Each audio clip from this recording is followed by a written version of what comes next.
বন্ধুরা, তোমরা সবাই কেমন আছো? আশা করি ভালো আছো, সুস্থ আছো। তো আমিও ভালো আছি। মৌসুমি অফিসিয়াল চ্যানেলে তোমাদের সবাইকে জানাই স্বাগত জানিয়ে আছে শুরু করছি নতুন একটা ব্লগ। চলো তোমরা দেখতে থাকো, আশা করি ভালো লাগবে। তো ভালো লাগলে অবশ্যই একটা লাইক, কমেন্ট, শেয়ার, আমার চ্যানেলটাকে সাবস্ক্রাইব করে দিও। তো দেখো এখন বাজে 10টার, আমি 10টা থেকেই আজকে ব্লগ শুরু করছি। তো দেখো গতকালকে রাত্রে ডাল ভিজিয়ে রেখেছিলাম। তো ডালটা দেখো ভালোই গলে গেছে, নরম হয়ে গেছে ডালটা দেখো। আর বেশি বাটতেও হবে না, কেননা অনেকটাই নরম হয়ে গেছে ডালটা। আর এখন আমি কল থেকে 4-5 বার ভালো করে ধুয়ে নিয়ে এসেছি। আর এখন আমি ডালটাকে বাটবো, জলটাকে ছেঁকে নিয়ে দেখো এখন আমি ভালো করে দেখো ডালটা বাটতে বেশি কষ্ট হচ্ছে না, কেননা দেখো দেওয়ার সঙ্গে সঙ্গে ডালটা গলে যাচ্ছে, কেননা অনেকক্ষণ ধরে ভিজিয়েছিল, তো ভিজিয়ে রেখেছিলাম। তো তার জন্যে দেখো ডাল বেশিক্ষণ ধরে ভিজিয়ে রাখলে নরম হয় আর বাটতেও অতটা কষ্ট হয় না দেখো। আর যারা মিক্সচার মেশিন আছে তারা মিক্সচার মেশিনে বাটো, তো আমরা শিল ব্যবহার করি সব সময়, যা কিছু করি শিলে। বেটেও নিয়েছি, কতটা বাটা হয়ে গেছে, আর এইটুকু রয়েছে দেখো শিলের উপরে, এটুকু বাটলেই হয়ে যাবে। তো একটা বাটা দিচ্ছি, তো অর্ধেক ভালোভাবে পিষে যাচ্ছে দেখো, আর শিলটা একটু নড়ছে দেখো। বাটতে বেশি কষ্ট হলো না, কারণ ডালটা ভালোভাবে ভিজেছে, তো তার জন্য একটা বাটা দিচ্ছি দেখো, একটা বাটাতেই অর্ধেকটা বাটা হয়ে যাচ্ছে দেখো। একটু বেশি ধরে ভিজলে তাহলে ডালটা ভালো নরম হয়।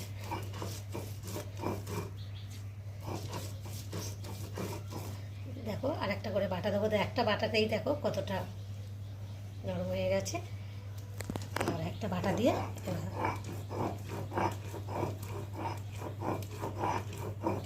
দেখো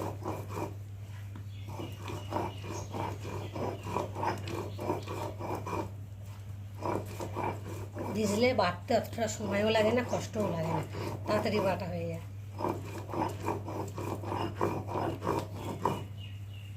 দেখো আমি এখন এবার তুলে নেব।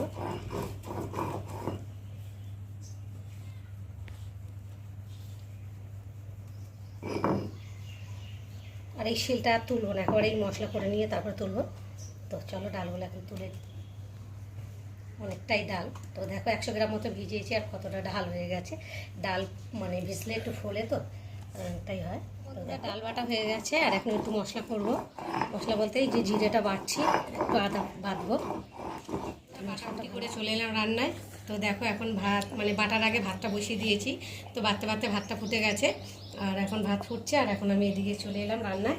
তো দেখো ডালটা বেটে নিয়েছি, আর ডালটা এখন আমি মাখবো। নুন দিলাম, আর একটু হলুদ দিলাম, আর কাঁচা লঙ্কা দেখো ছোটো ছোটো করে কেটে নিয়েছি, আর একটু পেঁয়াজ দেবো। গুঁড়ো লঙ্কা দিলে হয়, অনেকে তোমরা চাইলে যদি গুঁড়ো লঙ্কা দিয়ে করতে পারো করো, আমি একটু গুঁড়ো লঙ্কা দিলাম না, কাঁচা লঙ্কা দিলাম। এদিকে একটু ভালো করে মেখে নেবো ডালটাকে। আমি আমার মতো করে রান্না করি।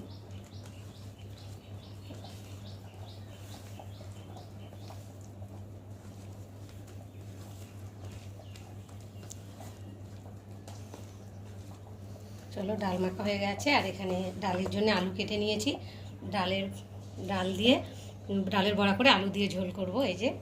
আর এই দেখো এখানটায় পটল কেটে নিয়েছি লম্বা লম্বা করে, আর দেখো কেটেও নিয়েছি, 4 টুকরো করে নিয়েছি ছোটো ছোটো করে, যাতে নুন হলুদ ঢোকে। এই দেখো, তো এখন এই বড় বড় পটলগুলো তো আমি গোটা গোটা ভাজা করে খেতে ভালো লাগে। তো দেখো আমি এখন গোটা গোটা করে ভাজবো, ওর মধ্যেও নুন হলুদ মাখাবো। আর এখানটা মশলা করে নিয়েছি, দেখতে পাচ্ছ, রসুন বাটা, আদা বাটা, জিরে বাটা, একটা টমেটো কেটে নিয়েছি, আর পেঁয়াজ কেটে নিয়েছি।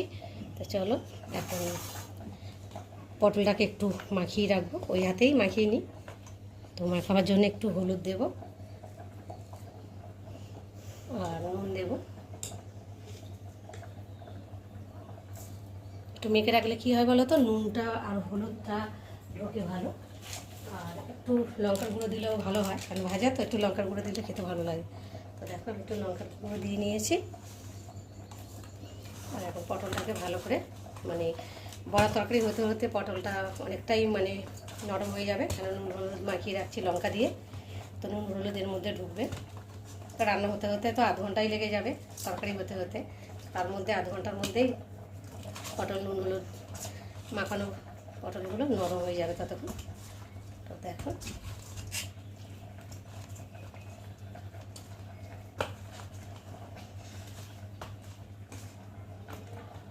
করে দিই।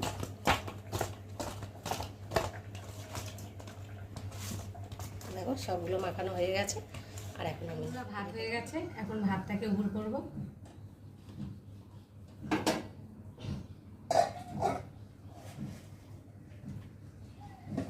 কি কষ্ট হচ্ছে গরমে, ভালো লাগছে না রান্না বান্না করতে। ভাতটা হয়ে গেছিলো বলে গ্যাসটা নিভিয়ে দিয়েছিলাম, তো এখন গ্যাসটাকে ধরিয়ে দেবো। আর এখন বড়া ভাজবো, তো বড়াটা ভাজার জন্যে এটা বসিয়ে দিলাম।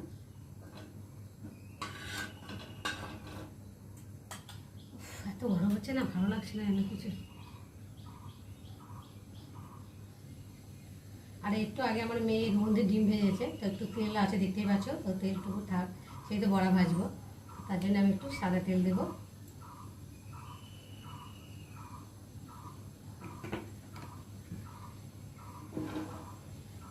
কি গরম, সেটা একটু গরম হতে দেবো।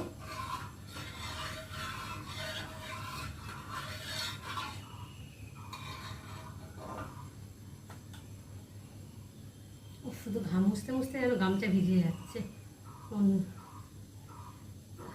কি বিচ্ছিরি গরম, যেন ভালো লাগছে না, তো কষ্ট হচ্ছে। তো দেখো তেলটা গরম হয়ে গেছে, আর এখন আমি মেখে রেখেছি মেখে নিই। তো এখন আমি ছোটো ছোটো করে বড়াগুলোকে ভাজবো, তো চলো তোমরা দেখতে থাকো।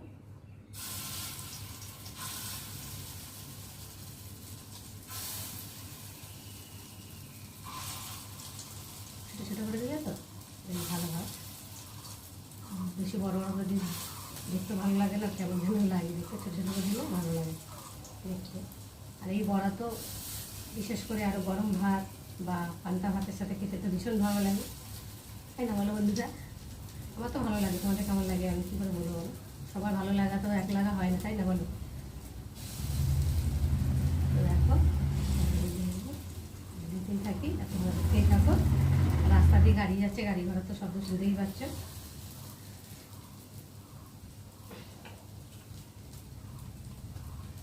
এই ফ্যানে করে দিলে মানে অনেকটাই ধরে, মানে এটা ছড়ানো মতো জায়গা তো, তার জন্য একসাথে দিলে অনেকটাই ধরে। তো আরেকটু রয়েছে, আর একবার হয়তো হবে, তো এইগুলো আগে করে নিই, একটু ধুয়ে নিই, খুন্তিতে লেগে যাবে, আর তুলতেও পারবো না ঠিক মতো করে। ঝোলের বড়া তো বেশি মানে মশমশি করে ভাজলে ভালো লাগে না, হালকা করে ভাজতে হবে।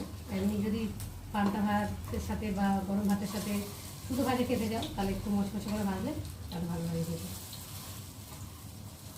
দেখো আমি এখন একে সব উঠাবো, তোমার সাথে কথা বলছি কিন্তু ঠিক আছে কাজও করছি, আর এদিকে দেখো আমার ঘেমে কি অবস্থা হয়ে যাচ্ছে, ছিঁড়ি গরম, রোদ নেই দেখো তবু গরম।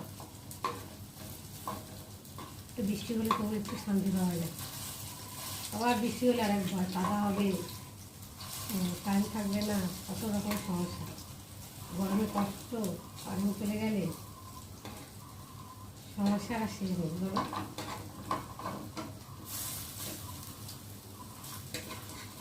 দেখা একটা বড়গুলো সব দিয়ে নিয়ে গেছি, তেলটা গরম হলে দিলে তাড়াতাড়ি উঠে যায়, আপনাদের তেলটা না গরম হলে দিলে তো ভালো উঠে যায়। একটু ঘামটা মুছে নি, বিচ্ছিরি ঘাম হচ্ছে।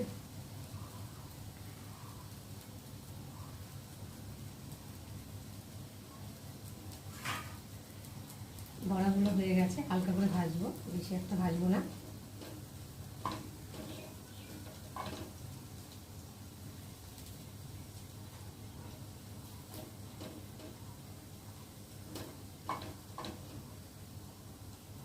তো এখন তুলে নেব,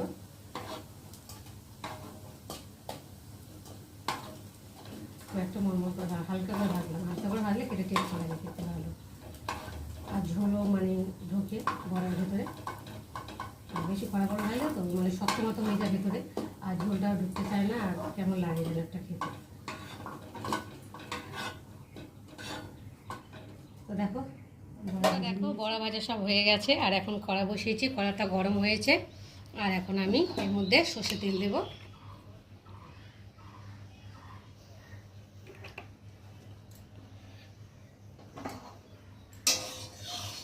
তেলটা একটু গরম হতে দেবো,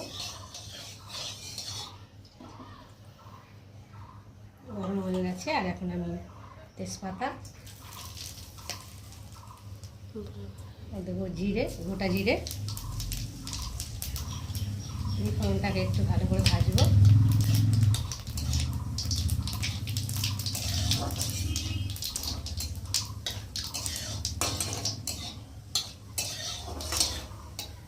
আর এবার দেবো একটু রসুন,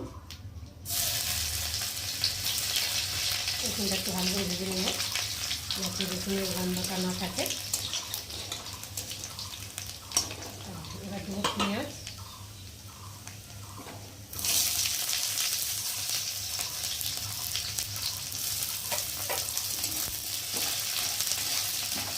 পেঁয়াজটা একটু ভেজে নেবো হালকা করে।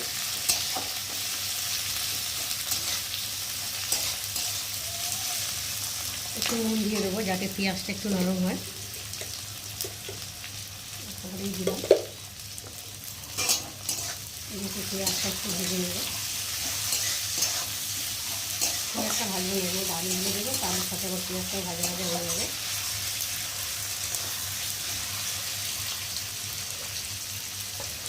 তারপর মধ্যে আমি আলুগুলো, পেঁয়াজের মধ্যে আলুগুলো দিয়ে নেবো।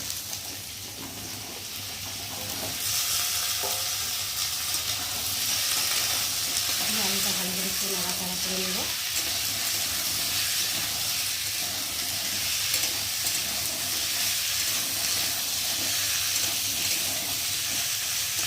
একটু আলুটা ভাজা ভাজা রেখে দেবো। আলুটা ভাজা ভাজা হয়ে গেছে, এখন আমি এর মধ্যে আদা বাটা আর জিরে বাটা দিলাম, আর টমেটো,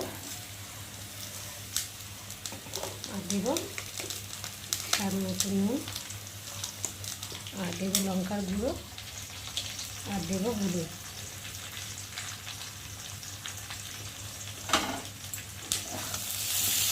দিয়ে ভালো করে মশলাটাকে ভেজে নেব, কষিয়ে নেবো আলুর সাথে।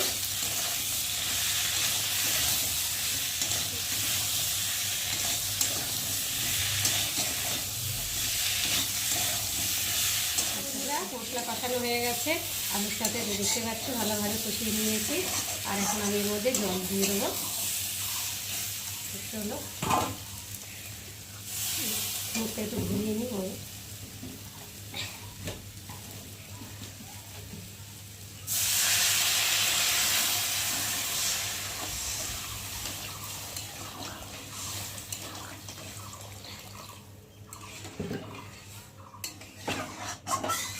জল দিয়ে দিলাম, আর এখন ঢাকা দিয়ে দেবো।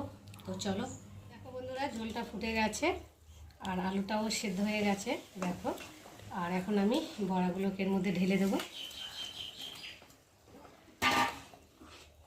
একটু ঝোল ঝোল রেখেছি, কেননা বড়াটাই তো অনেক ঝোলটা হয়, তার জন্য একটু ঝোল রেখেছি। তরকারি হয়ে যাওয়ার পর, নামাবার পরে বড়ায় টেনে নেয় ঝোলটা, তার জন্য একটু বেশি করে রেখেছি। আমার বড়ার ঝোল রেডি হয়ে গেছে, আর এখন আমি একটু স্বাদ মতো চিনি দেব, আর নামাবার আগে একটু গরম মশলা দেব।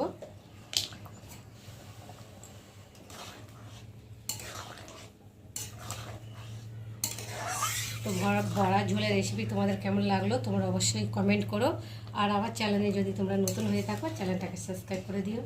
তো চলো, আমার বড়ার ঝোল রেডি হয়ে গেছে।